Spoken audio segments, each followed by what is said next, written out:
Give us a few reasons why the New Testament documents are not historically reliable. Christian fundamentalists, or as Bob would say, I was a teenage fundamentalist. Apologists would say that the Gospels and Acts were Greco-Roman biographies, recollected memories, etc. Can you give us some reasons why the New Testament documents, the Gospels, Matthew, Mark, Luke, John, etc., are not historically reliable and fact? Well, one major reason is what Brody and several other scholars say, that the stories look like rewrites of Old Testament stories, and then you have to ask, what is more likely, that a man was walking on water, changing water into wine, healing the sick with a word, all this stuff, raising the dead, or that somebody rewrote a bunch of well-known stories where ancient legendary heroes had done this? There's no way it's going to be considered more probable that, he raised Lazarus from the dead after 4 days and he stilled the storm and all that. We weren't there. We don't know what happened. All you can do is to say, what's more probable?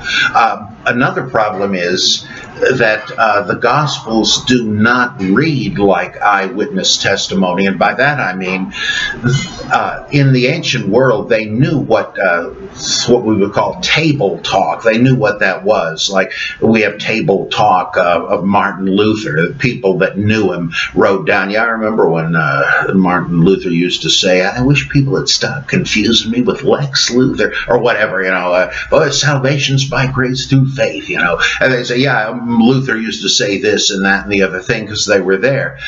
We even have table talk of Hitler. I read a book about the impenetrable philosopher the process, Whitehead, the process philosopher, by a friend of his. He used to hang around and have dinner discussions with him. Whitehead used to say this and that, and there's some gems in there. That's not the Gospels. The ancients knew about that, though, because we have a plainly fictitious work from the 2nd century called the Acts of John, which contains a passage or a section called the Preaching of John, where John, now aged and an apostle, is telling his converts, I remember when Jesus used to do this or say that. When you look at the content, it's obviously fictitious. It's wilder than the Gospels. But the point is, that writer knew what eyewitness testimony would sound like, but the Gospels are not like that.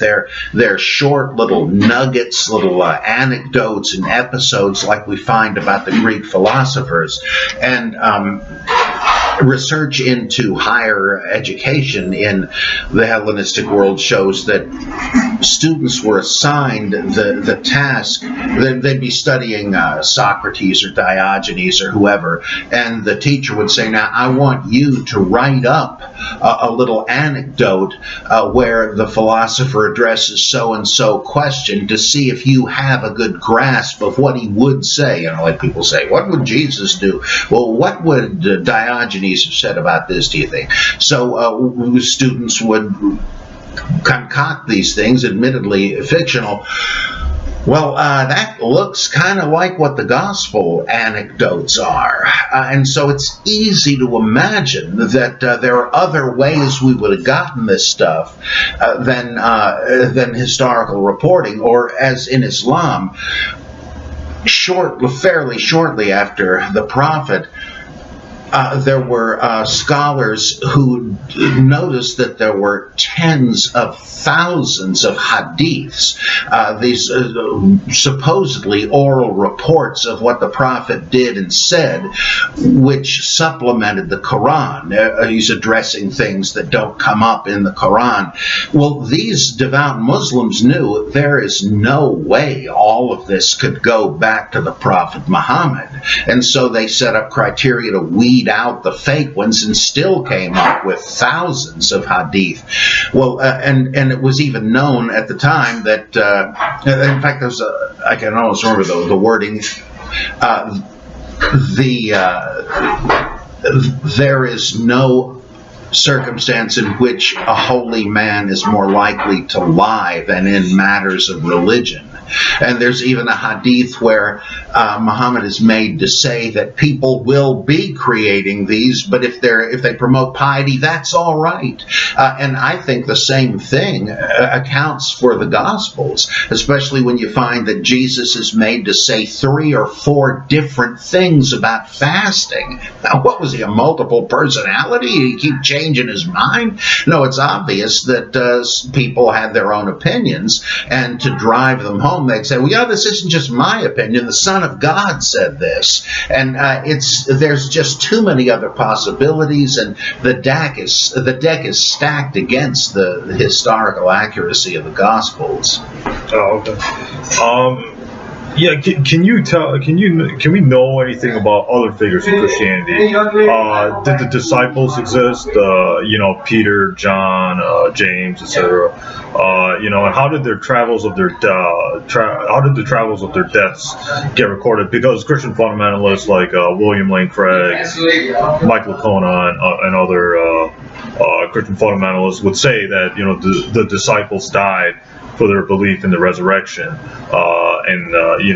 People like Barterman and Richard Carrier have already responded to this argument. But Bob, what are your thoughts on, the claim of the disciples and, their history and stuff? We know nothing about the supposed 12 disciples. The Bible doesn't even tell us hardly a thing. With James, the son of Zebedee, we're told in Acts that he was beheaded, and yet there's a conflicting tradition in Papias that it was not only James but his brother John. They were both killed at the same time, whereas other Christians say, oh no, John lived to be 100 years old. And we hear absolutely nothing about the others, with the seeming exception of Peter.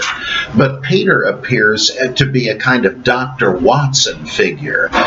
In Sherlock Holmes, he does this masterful deduction of who the villain is and what happened. And Arthur Conan Doyle has to explain to the reader how Holmes did this. So he has Holmes' sidekick, Dr. Watson, ask for clarification. I say, Holmes, how did you deduce that little Sally was the Shropshire slasher? And then Holmes says, elementary, my dear Watson, and he explains the whole thing for the benefit of the reader. In Buddhist stories, you have Ananda, the disciple of the Buddha, who's a bit thick-headed, and he will bring up some good idea, he thinks, only to have the Buddha say, no, that's not going to work. This is the way we're going to do it. Peter is always the same sort of character. Gee, Lord, how many times must I forgive my brother? What, a big 7 times? No, 70 times 7. Again and again, Peter comes up looking like an idiot because he's supposed to. He's giving Jesus, he's the straight man. He poses a question for Jesus to answer for the benefit of the reader. Gee, Lord, what did you mean by that parable? He says, what, you don't get this parable? How you can understand any of my parables? Okay, here we go. The sower is the Son of Man. And so he's just he's like a footnote. It's like, okay, reader, we know you're wondering about this. Here's Peter's, he's asking your question. And which is one big reason Peter looks like such a moron. And it's not the poor guy's fault. He's just a fictional prop. Now, there might have been such a person, but the Gospels can't even quite agree on the names of the 12, and some of them sound suspiciously like the desposunoi, the heirs of Jesus, so-called James the Just, Simon Bar Cleophas, and so on, Judas, Thomas, and so forth. Robert Eisenman has come up with what I think is a convincing theory that the original or the earlier group of authorities were the so-called Brethren of Jesus, and that they got fictively divided up. Several of the 12 kind of reduced. Some of them have the same name even. A couple of Simons, a couple of Jameses, and so on. They are expanded, multiplied versions of the original pillars, as they're called, Cephas, James, and John. But we know nothing about these people, and even the idea that the Brethren of Jesus, as Carrier and Wells and many others say, that is not necessarily a statement about biological descent, and there are many options as to what that might be. And the single passage where James is called the brother of the Lord, there's a good argument that that's an interpolation anyway. So we really know nothing about him. Now, one weird parallel that might be relevant, Madame Blavatsky, the founder of the Theosophical Society, she claimed to be in touch with the ascended masters, these immortal adepts who lived in the mountains of Tibet.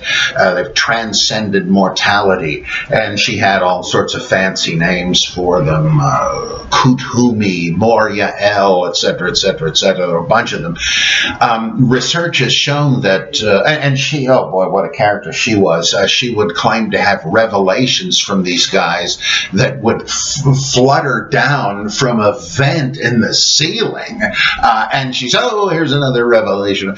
Well, that was hokum, but somebody researched and found out that these guys did actually exist. They were just friends of hers. She just made them into these, gave them these funny names, and said that they were immortals in Tibet and so forth. So there was a historical basis, but it was totally contrived. In the same way, it's possible that behind the fictive apostles, there were church leaders of the 2nd century who tried to associate themselves. As for Paul, I think that Hermann Dettering and various others are right that Paul is the same guy also known as Simon Magus, Simon the Sorcerer, because when he is described in the Charagmata Petru, the preachings of Peter, and even in the book of Acts, it's pretty obvious we're talking about Paul under another name.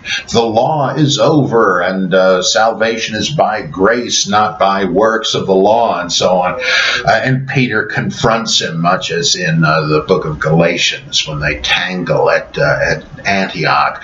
And I think, yeah, that's right, that he was known as Paul in some circles and Simon Magus in others.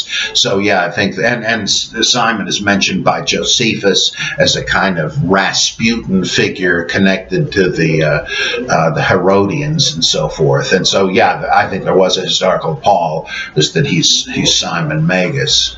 Oh, okay. So we don't have any reliable records about them believing the resurrection. Oh yeah, I'm sorry. Yeah, the only reason anybody even thought the 12 were martyred. Because Richard Carey said there's nothing in the New Testament that says they died for their belief. That's right.